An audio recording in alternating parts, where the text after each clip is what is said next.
discovered the location of Vault 92 after scouring the ruins of the Vault-Tec headquarters. The directions pointed us to the old Olney area of the Capital Wasteland, which is today a ruined town infested by death claws. We were sent to Vault 92 by an old woman named Agatha. She asked us to retrieve her great-great-grandmother Hilda's old violin, an antique called the Swa Stradivarius. During our conversation, she told us a little bit about Vault 92, but she didn't know much. All she said was that the vault was dedicated to preserving the musical talent of pre-war America. As an accomplished violinist, Hilda was admitted to Vault 92, but that's where her story ends. What actually happened there is a mystery. To find Vault 92, we can leave Old Olney and head due west. Eventually, we see a big pile of rocks, and the earth slopes down, creating a path between them. At the end of the path, we see a big wooden door. This is the hidden entrance to Vault 92. Inside, we see the dust of ages floating through the air. We see a big wooden door. This is the hidden entrance to Vault 92. Inside, we see the dust of ages floating through the air. It's possible that Wastelanders might have taken refuge in this entryway cave at some point. We find tin cans and milk bottles littering the entrance. But the strange thing about this vault is as we approach the door is open, but it's not ruined. If we activate the switch just outside the door, it rolls in place. Since these vault controls were securely locked by Vault-Tec after the bombs dropped, this tells us that the vault was opened from the inside. Perhaps the original dwellers escaped, or perhaps they were convinced to open the door by people with evil intent. Heading through the door, we immediately see a table filled with all sorts of goodies. A laser pistol, energy cells, a blood pack, fission batteries, and 2 first aid kits. That's a whole lot of gear to find right at the entrance. I wonder why it was here. Heading up the stairs and turning right, we see a little check-in room that's typical in these vaults, but this one is blocked up with shelving units. Sharon heard something moving around on the other side of the main door, so he went ahead and opened it to kill a bloatfly. Before entering the vault, I wanted to finish exploring this entryway, so moving to the northeast, we see a couple of tables covered with ruined terminals, but on one of them, we find a holotape, Professor Melius audio log V9201. So far, the experiment is going exactly as planned. We are subjecting the residents to extremely low-frequency white noise in regular intervals through the loudspeaker system. Using the soundproof recording studios and the musicians was an inspired idea. Kudos to the Vault-Tec selection committee on their shrewdness. Now, as we pass through the main door, we had to deactivate a proximity mine. This is our first clue that something bad must have happened here. We find 3 doors in this room. To the south, a door leading to the atrium. To the east, a door leading to the lab and classroom. And to the west, an unmarked door. It looks like whatever placard had been on this light has since fallen off. First, let's go to the atrium. We open the door to find another room guarded by a rigged shotgun. But the strange thing about this is that the tripwire attached to it is on the ground by the door at the opposite end of the room. If these vault dwellers were trying to protect themselves from outside invasion, you'd think the shotgun would be pointed the other way. But no, whoever set up this rigged shotgun was trying to protect himself from dangers within the vault. Opening the door brings us to the hallway, and the first thing we see is a skeleton lying on the ground next to an empty metal box and a note right by his hand titled Feedback Loops. Okay, pass this on after you get it. Gotta keep this crap off the intravault mails. If you can hack the control panels, use their noise flush feature to spook the crazies. Works okay, and it's kept me alive these last 2 days, but they're starting to catch on. We need to get organized and make an attempt for the vault door. It's our only chance. So, some of the vault dwellers did try to escape.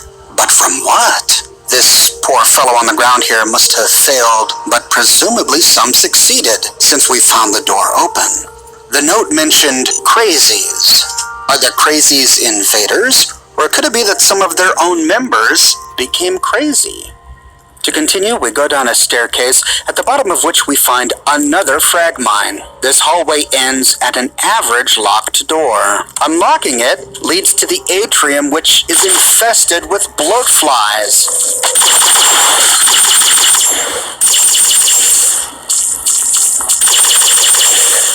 After killing all the bloat flies, we can explore this atrium to discover the remains of some sort of battle. We find skeletons lying on the ground with centuries-old blood splatter still smearing the floor. The residents had used the tables in this atrium as barriers. There are many doors on this ground floor. Let's explore the clinic to the southwest first. Inside, we find a locker on the ground with 50 bottle caps and some recon armor. There are 3 more lockers to the northwest, but they're empty. Heading out, we can then go through the southeastern door. This leads to one closed-off room. There's no way out of here, but we do find 2 skeletons huddled together to the northeast. They are surrounded by what is presumably their own blood splatter. We find another poor soul just outside this room, on the ground behind more tables and chairs used as a shield. Next, let's try going through the southern door. At the end of a twisting hallway, we find a staircase that leads up to the second level of the atrium. On this level, we find 3 more doors. The door to the northwest leads to an empty room, so going across the catwalk, we find a skeleton on the ground before the door to the northeast. This door is locked with an average lock. After picking it, we find a store. It's mostly picked clean, but we still find a few goodies. There are some energy cells on a shelf, and some minor junk on the others. Behind the counter, we find some darts on a bottom shelf and 2 ammunition boxes. Beneath the boxes on the bottom shelf is a copy of Tales of a Junktown Jerky Vendor. On the counter, we find the supply shop terminal, but it's locked with an average lock. After hacking it, we find 3 vault intramails and the option to unlock a wall safe. The first message was from Gordy Sumner to Richard Rubin, the overseer of Vault 92. Gordy Sumner must have been the owner of this terminal. He says, "This is the 5th time I've requested that you allow me to release our supply of headphones and personal audio listening gear to the residents. It seems unfair that residents are required to listen to their music selections in the studio rooms. I have an ample supply of the type of equipment that would allow most residents to relax in their beds and enjoy their musical recordings. Please let me know your reasons behind this matter." So, this is a musician's vault, but they weren't allowed to listen to music in their bedrooms? That seems strange. Clearly, Gordy agreed if he sent this email to the overseer. And the next one, Gordy sent an intra-mail to all vault residents. I am pleased to announce that we now have strawberry pudding available in the vault store for 10 work credits. This supply is very limited, of course, so hurry down and get some before it's all gone. Oh, even after the apocalypse, vault dwellers had some tasty luxuries. The final message is from shop owner Gordy to Dan Kabacheski. From your last mail, it seems we have a deal. I'll give you everything on your list in exchange for the weapon we discussed. Things are getting worse in this vault with almost half of the residents going crazy. I just want to be prepared. Don't worry, I'll lock the gun in my safe so no one can easily trace it back to your department. So it wasn't an external threat at all. The residents themselves were going crazy. What could have triggered almost half the vault residents to go mad? We can use the final option to unlock the safe, and sure enough, just as Gordy said in his terminal, we find a weapon. 2 laser pistols to be exact, with a wide selection of ammunition and a small stash of chems. Heading out of the store, we can go south and through a door to an empty room. But this room leads to the overseer's office. Passing through, we find a door to the left, and it looks like this door had crushed someone. We find a body under the door, swimming in its own blood. And right next to this is another corpse lying on the floor. The door to the south is locked with a very easy lock, and picking it leads to a long hallway, where we find more evidence of a battle. Tables and chairs turned into makeshift barriers. The door to the southeast leads to a bedroom. Here we find 3 beds and a couple of containers. Interestingly, the dressers in this room cannot be opened, which is strange, but at least the lockers can. But inside we don't find much. Heading out and opening the northeastern door leads to another bedroom with a similar situation. A dresser that can't be opened, but a few small containers that can. Next, we can head out and go into the southwestern room. And like the last two, we can't open these dressers, but we do find Professor Malleus's audio log V9202 lying on a table with a blasted-out terminal. I'm a bit encouraged by the latest batch of data. It seems that 33% of the subjects are now lapsing into a trance-like state on occasion. When in this state, we're fairly certain that suggestion and programming of the subject can be applied. We've begun testing this by implanting subtle cues in affected subjects, making them scratch their ear or constantly fix their hair. So far, I'm happy to report a 100% success rate on this implementation method. So they were using the white noise as a way to induce a trance-like state in some of the vault dwellers. This is morally dubious. No, not even dubious. This is morally disgusting. But at least it seems harmless enough. I mean, all he's doing is have them scratch their ear or fix their hair. Could these rather harmless suggestions from the professor have led to the massacre that must have gone on here? To answer our question, we need to head through the western door. This leads to a hallway that loops around and ends at the overseer's office. To the south, we see a table upon which lies Richard Rubin's terminal. We remember from Gordy's terminal that Richard was the overseer of Vault 92, and lying next to this terminal is Professor Malleus's audio log V9203. Disaster today. One of our test subjects, V920717, has murdered 3 other residents in a fit of unbridled rage, the likes of which I've never seen. It took almost 23 shots before the security team took him down. This subject has no history of violence or mental instability whatsoever. My concern is that this subject is one of our most successful implant recipients, able to execute complex instructions during a trance state. And now we begin to see where these crazies must have come from. Professor Malleus was implanting instructions into these vault dwellers using the white noise. And it looks like one of the residents who was most susceptible to suggestion became violent, going crazy. Perhaps the other crazies we've read about were more vault dwellers like this one who took to the implantations easily. But why go violent? This surprised Professor Malleus. Clearly this was not part of his experiment. Perhaps we can learn more by reading the Overseer's terminal. But before we do, let's go ahead and grab this pre-war book on a shelf. Inside we find 4 entries, and an option to open the Overseer's tunnel. In the first one, as per instructions, the broadcast equipment for the white noise has been rerouted from the sound booths and tied directly into the entire vault's loudspeaker system. I'll now be able to execute Vault-Tech's confidential plan WNMSCE, White Noise Mind Suggestion Combat Experimentation. I have 3 of Professor Malleus's team doing what I need to get done and hope to show some concrete results soon. I had the engineers make it so the white noise can be either triggered from the control center or at the local security consoles. The password to these consoles is UIY2249. So it was the Overseer using the white noise to program his residents with combat suggestions. And now we know why the Overseer wouldn't allow Gordy to sell headphones from his shop. The Overseer wanted everyone to be exposed to this white noise at all times, and you can't be exposed to white noise if you have something else plugged into your ears. In the next one, the results of the white noise mind suggestion combat experimentation are even better than I could have ever imagined. The sheer strength and tenacity of combat suggestion implanted test subjects is incredible. Imagine an entire army of people who would never disobey a direct order from high command and who can fight until it takes over 20 bullets to stop them. In the next one, Malleus says the white noise mind suggestion combat experimentation is a failure.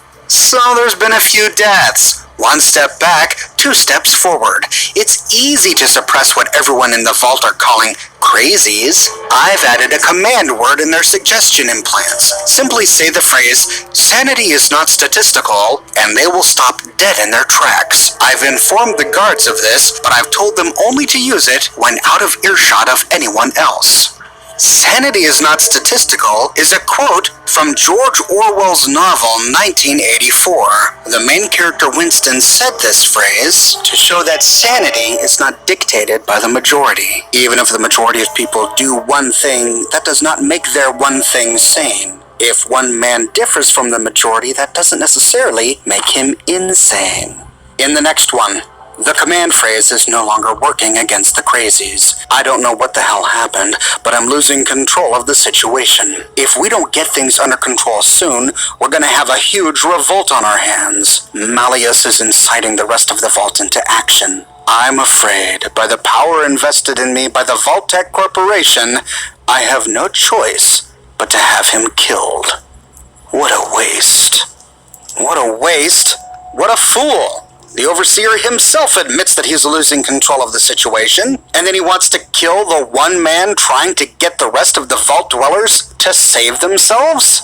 What a nut job. And this is the guy who came up with the command phrase, "Sanity is not statistical." How ironic. But this note gives us a possible author for the flood control note that we found lying on the ground near to a skeleton. If Dr. Malleus was trying to organize people, perhaps he was doing so with written notes outside of the intramural.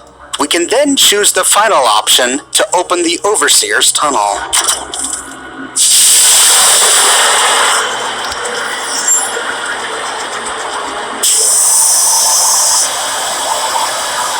Oops, looks like I forgot to loot a stealth boy that was on the desk. Around in the corner we can jump up and down, and there we go. Heading down the steps into the Overseer's tunnel, we can open a door to sound testing. But this leads us to what looks like a reactor room. Here we find a few goodies laid out, a laser pistol with an ammo box to the southwest, and then going around the perimeter of this room, we find the door, but it's jammed shut. Looks like there's some sort of shelving unit stuck underneath it. Well, continuing around, we find a safe to the southeast, locked with an easy lock. Inside, we find a Chinese pistol with a bunch of ammunition, caps, and some whiskey. On top is another ammo container. And it looks like we've hit a dead end, but if we listen carefully, we can hear something walking on the other side of the door. Is that a mirelurk? What's a mirelurk doing in a vault? Well, we have no choice but to retrace our steps. Heading back through the tunnel, we can leave the Overseer's office and re-enter the atrium. Hopping down to the ground floor of the atrium, we can now choose another path to explore. This time, we'll head through the northwestern door to explore the living quarters. But as soon as we enter the living quarters, we get attacked by a slew of mirelurks. Had enough?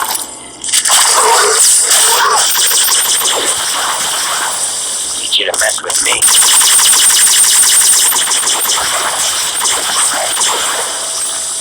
Hey, where?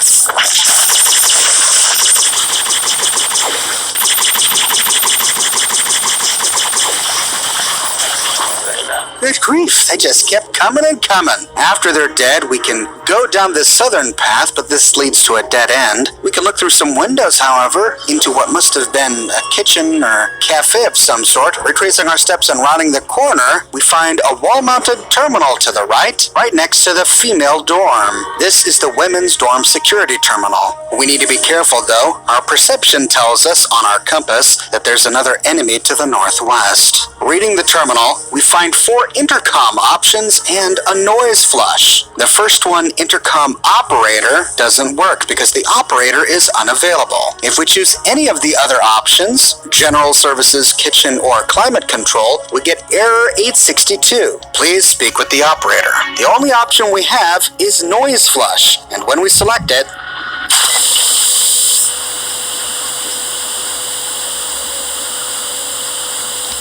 we hear some white noise static and notice that the red marker on my compass disappeared. This noise flush must be the same noise flush option that the professor talked about in the note that we found on the ground. He said it would drive the crazies back, but does it also work on mirelurks? Could the white noise have scared the remaining mirelurks on this level? We need to explore further to get answers. Heading north to explore the women's dorm, we find some boxes with minor loot to the northwest and a first aid kit on the wall. This leads to a door to the north, which is the primary female dorm. There's a doorway to the northeast, which leads to a small supply closet. Here we find a box of mines on the bottom of a shelf, a bunch of containers, and then a wall safe, but the wall safe is empty. Looks like someone beat us to it. Heading out, we can explore more of the lockers by the bunk beds, and then we see a door to the bathroom to the west with a dead Mirelurk. Well, we didn't kill this guy, but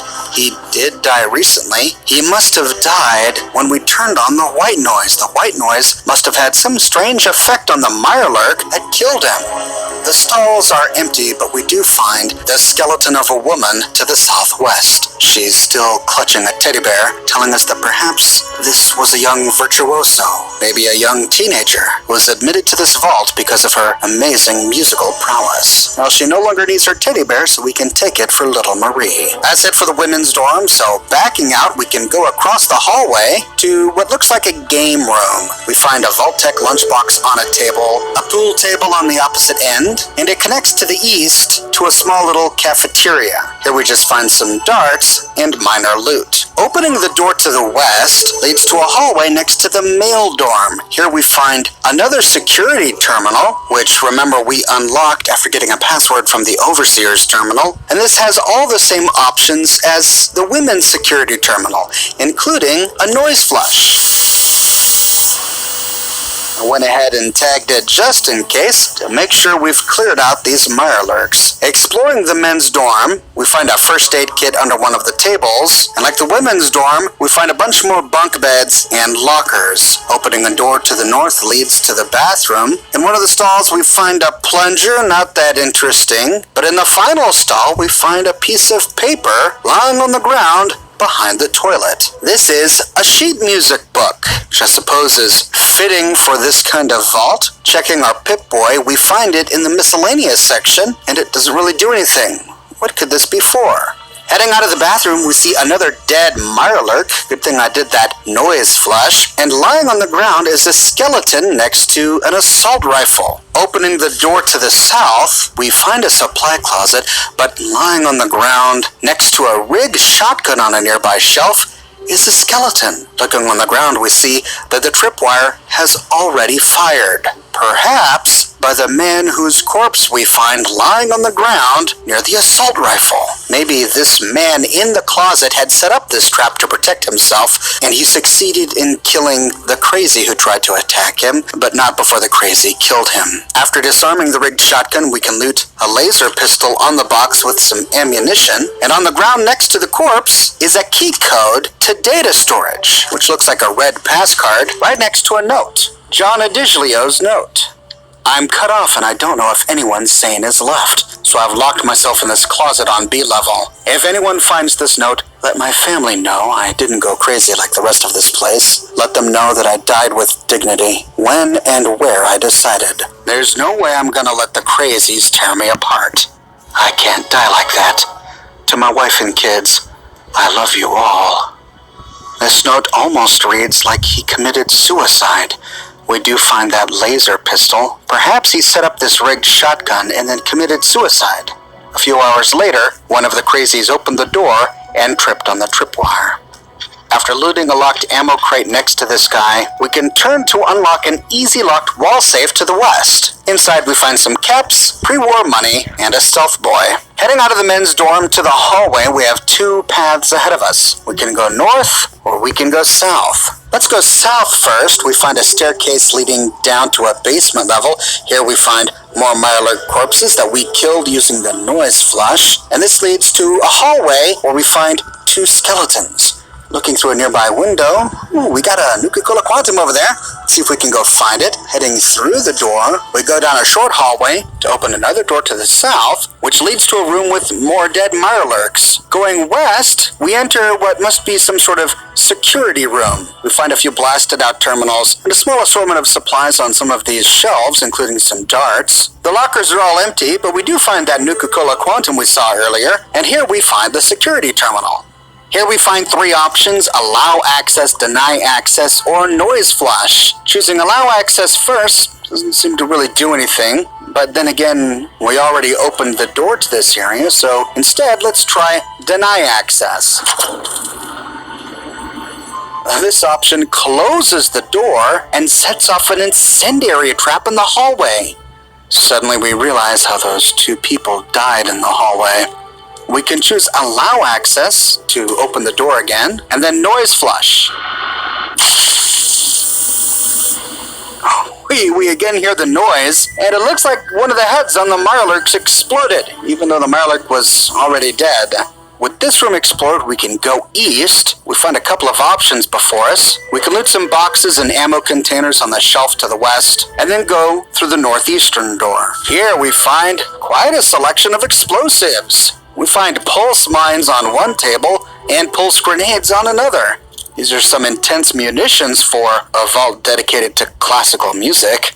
Heading out and turning southeast, we find a locked door, but we can open it with that data storage entry passcode key card that we found next to the body of John Adiglio. Or if we didn't get the card, we can always hack this hard-locked terminal. If we're successful, we find the option to unlock the data storage room, or we can just go ahead and use the key. Inside, we find more munitions, railway spikes, ammunition canisters, stealth boys, microfusion cells, energy cells, right away, blood packs. But you know, this does make sense. After all, we learned from the Overseer's terminal that it was Vault-Tech's idea to use the white noise to program these people into combat. And what good is having a bunch of brainwashed vault dwellers who are good at combat if they don't have any weapons?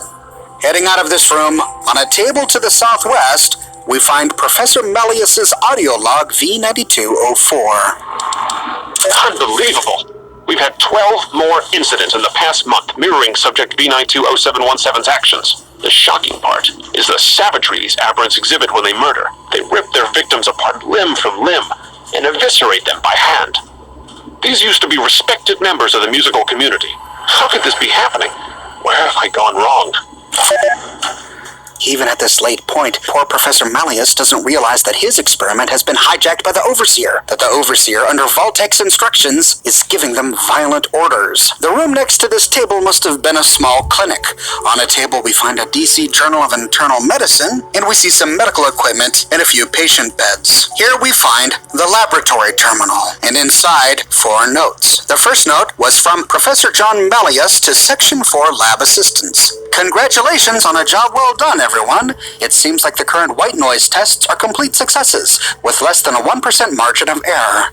We still have much to do analyzing the data, but I think all of you deserve a pat on the back for excellent work. Let's keep it up. In the next one, from Professor John Malleus to the Overseer Richard Rubin, here's the data on subject V920717, as requested. We are completely baffled as to why someone would behave in this manner after being subjected to the white noise experiments. As soon as our autopsy is complete, we will try to piece together why he went insane. I'm sorry about this, Rick. We'll get to the bottom of it soon. John was taking this hard. He took responsibility for his test subject without realizing that the Overseer himself was responsible. In the next one, from John to Richard, we have a serious problem on our hands, and you have yet to answer my last several intra-vault mails or even see me. I have 7 more dead. 3 other Vault 92 residents have suffered the same symptoms as subject V920717. How many more of these people have to die before you realize we're in deep trouble? We're alone out here. No one will come to our rescue. If anyone is even left, we have to deal with this ourselves. Please, I need you to see me immediately and call your goon squad off your living area doors. In the final one, from John to Richard, Section 4 is under heavy guard now. I can't even get in without a personal escort. It's my estimate that over 30% of the Vault's entire population is now clinically insane and poses a real danger to the rest of us. We have to consider the possibility we may need to abandon the Vault completely. Better to take a chance outside than in here.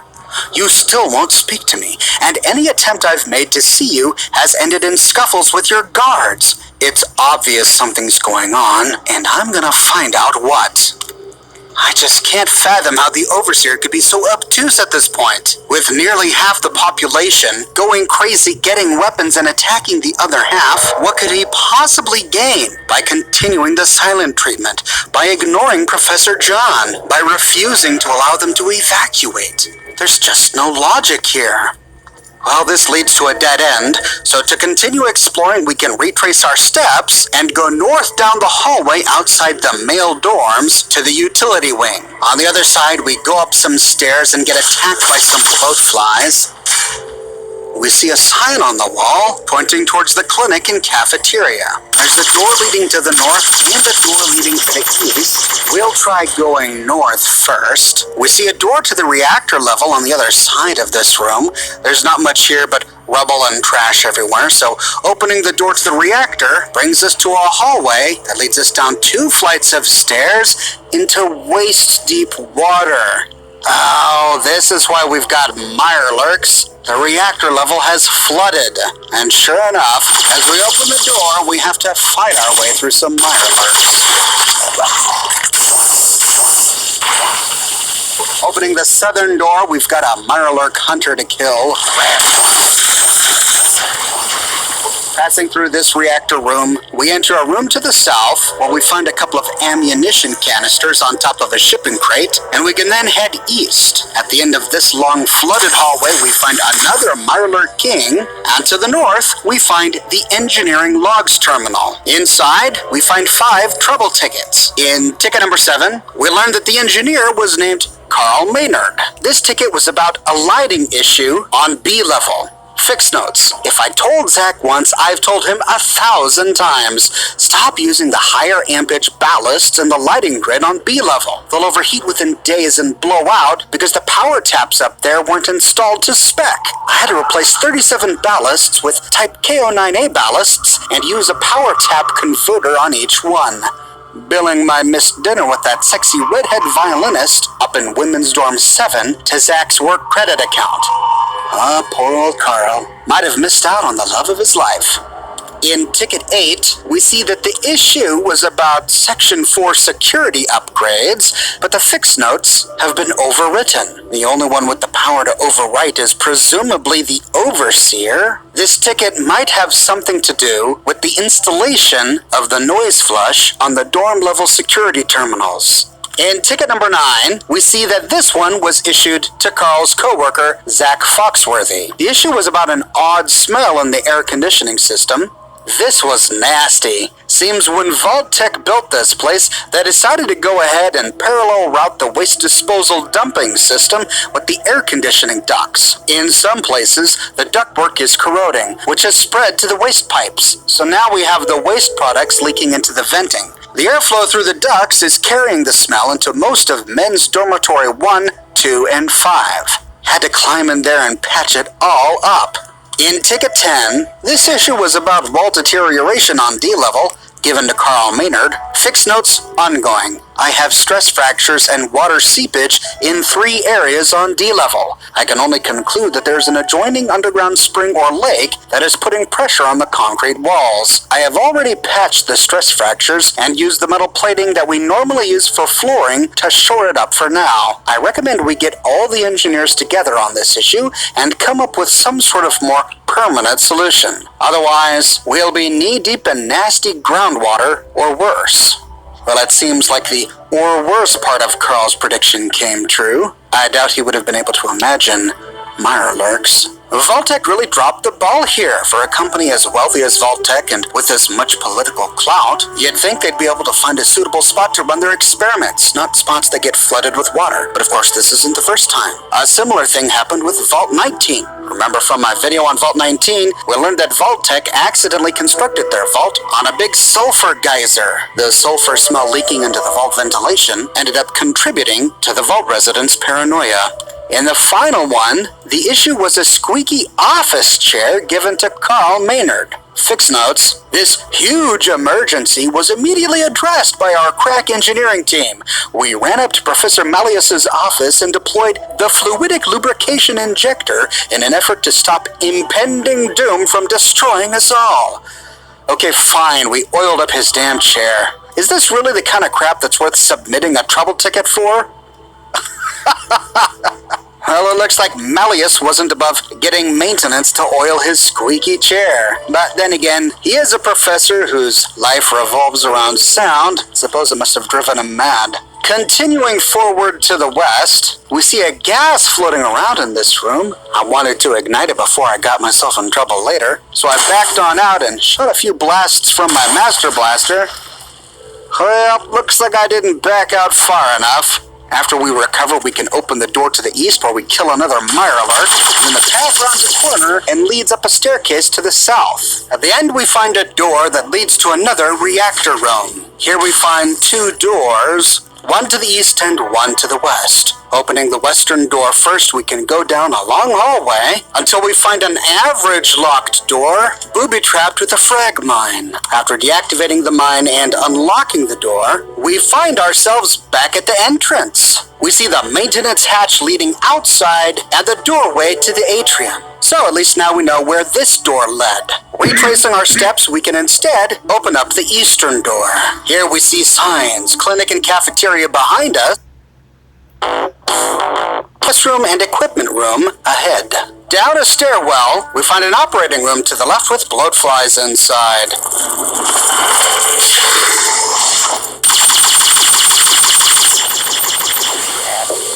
At the end of this hallway is a door to sound testing, and almost immediately we get attacked by Mirelurks.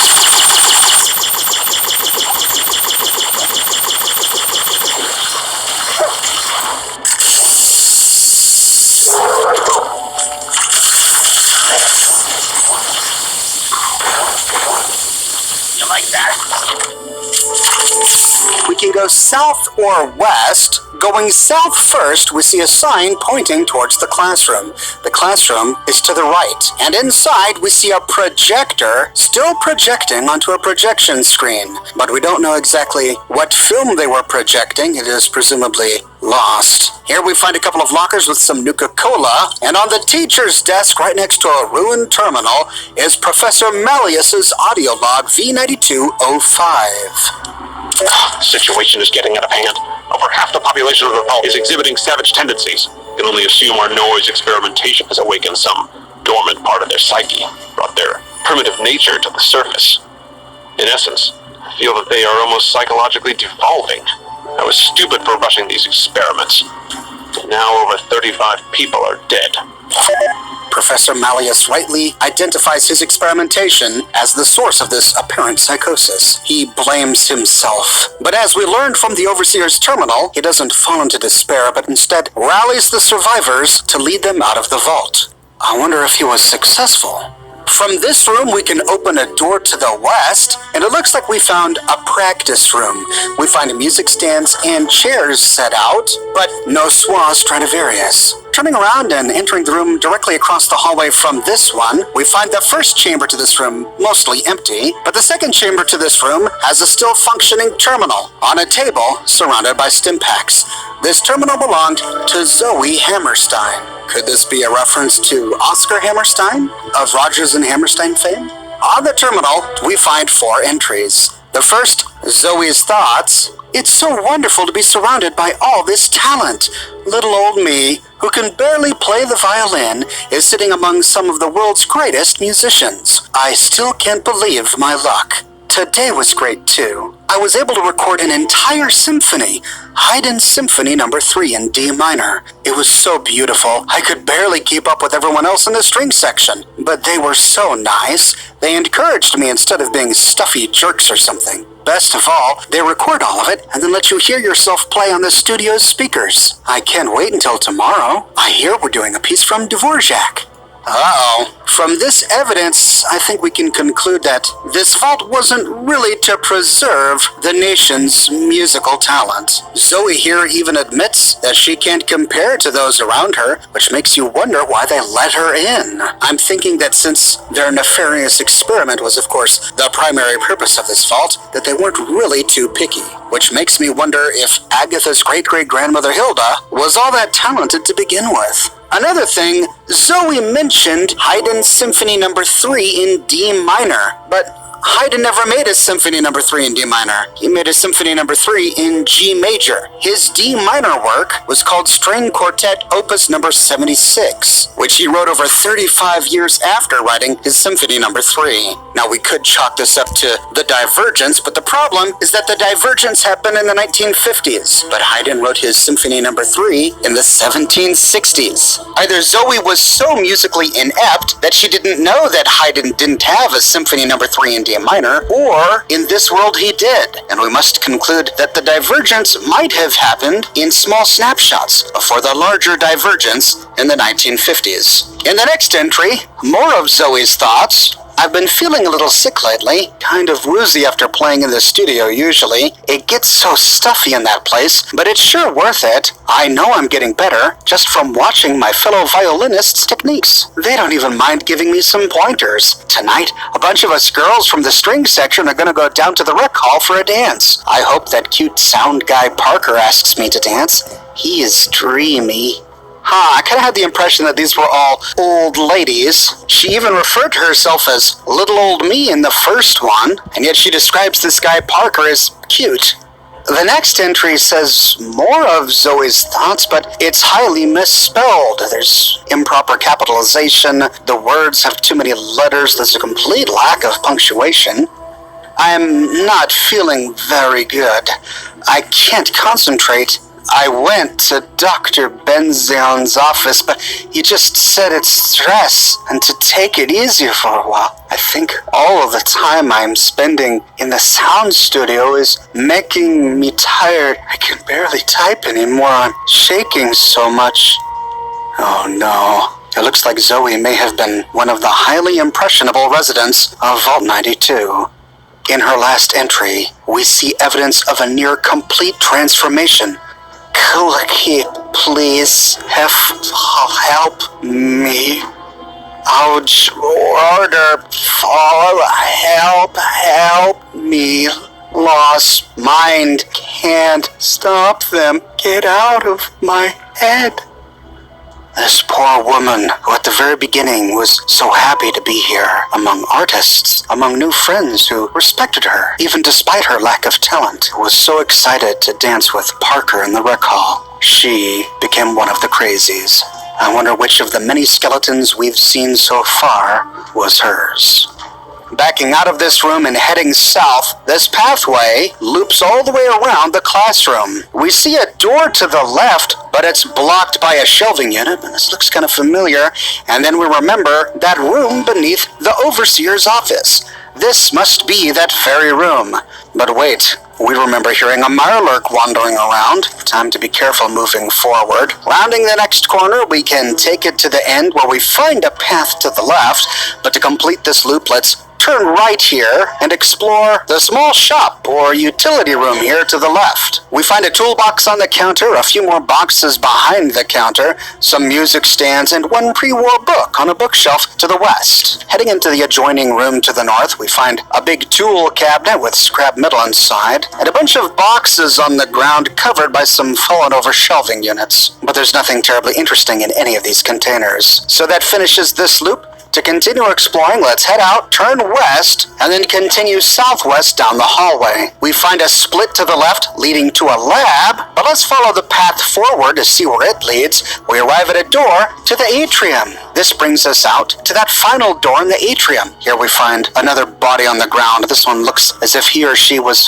fleeing before being shot in the back. But now that we know where we are, we can head back to finish exploring the sound testing section. This leaves one path remaining. We can turn right to go south down the stairway to the lab. At the bottom and rounding the corner, sure enough, we find some mirelurks. Going into the northern room, this may be the rec room that Zoe talked about, or maybe it was the room with the pool table. But here we find a jukebox and some vending machines, a refrigerator with all sorts of snacks, and another pre-war book lying on a table. Heading out and turning right, we see an average locked door to the west. This leads to another storage room.